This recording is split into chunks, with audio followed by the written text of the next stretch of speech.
Hi guys, we're back. We're doing The Man in the Brown Suit, chapter 5. So, without further ado, let's get started. In the first heat of indignation, I found my next step unexpectedly easy to tackle. I had had a half-formed plan in my head when I went to Scotland Yard, one to be carried out if my interview there was unsatisfactory. It had been profoundly unsatisfactory. That is, if I had the nerve to go through with it. Things that one would shrink from attempting normally are easily tackled in a flush of anger. Without giving myself time to reflect, I walked straight to the house of Lord Nasby. Lord Nasby was the millionaire owner of the Daily Budget. He owned other papers, several of them, but the Daily Budget was his special child. It was as the owner of the Daily Budget that he was known to every householder in the United Kingdom. Owing to the fact that an itinerary of the great man's daily proceedings had just been published, I knew exactly where to find him at this moment. It was his hour for dictating to his secretary in his own house. I did not, of course, suppose that any young woman who chose to come and ask for him would be at once admitted to the august presence. But I had attended to that side of the matter. In the card tray in the hall of the Flemings' house, I had observed the card of the Marquis of Loamsley, England's most famous sporting peer. I had removed the card, cleaned it carefully with breadcrumbs, and penciled upon it the words, "Please give Miss Benningfeld a few moments of your time. Adventuresses must not be too scrupulous in their methods." The thing worked. A powdered footman received the card and bore it away. Presently, a pale secretary appeared. I fenced with him successfully. He retired in defeat. He again reappeared and begged me to follow him. I did so. I entered a large room. A frightened looking shorthand typist fled past me like a visitant from the spirit world. Then the door shut, and I was face to face with Lord Nasby. A big man, big head, big face, big mustache, big stomach. I pulled myself together. I had not come here to comment on Lord Nasby's stomach.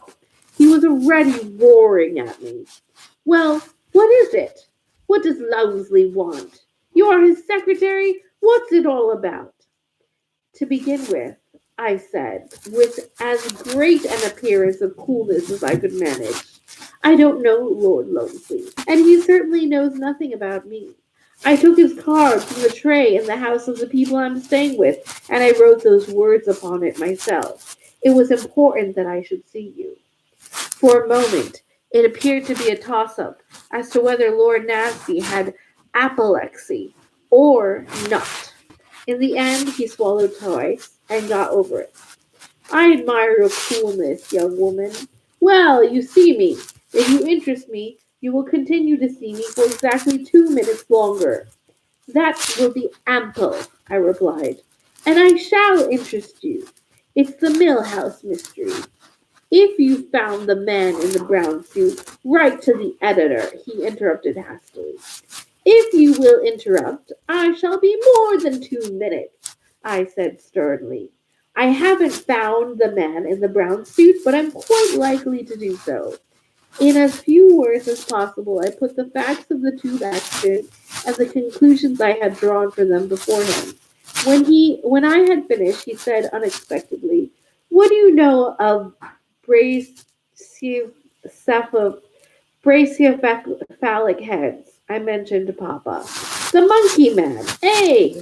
Well, you seem to have a head of some kind upon your shoulders, young woman, but it's all pretty thin, you know, not much to go upon, and no use to us, as it stands."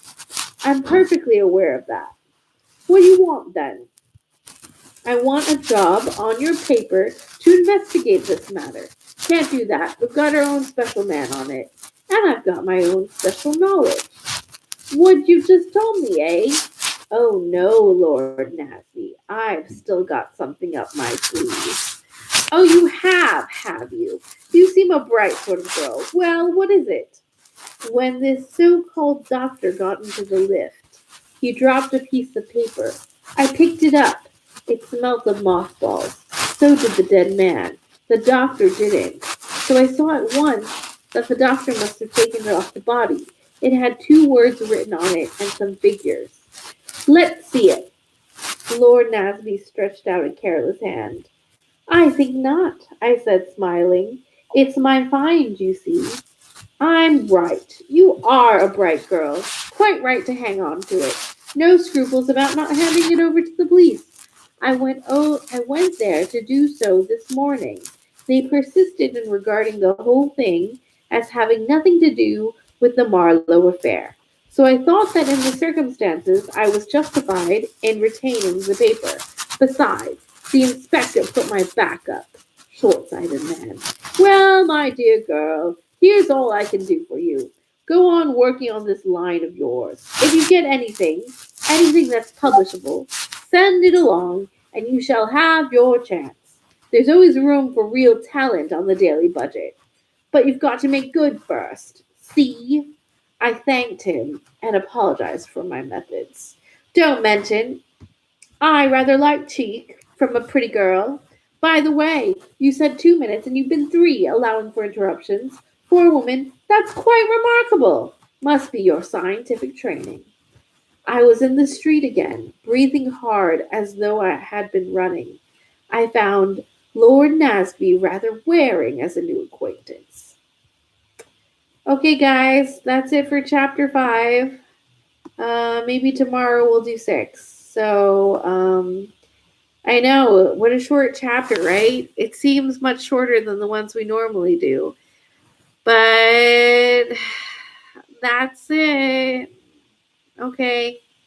Have a good night.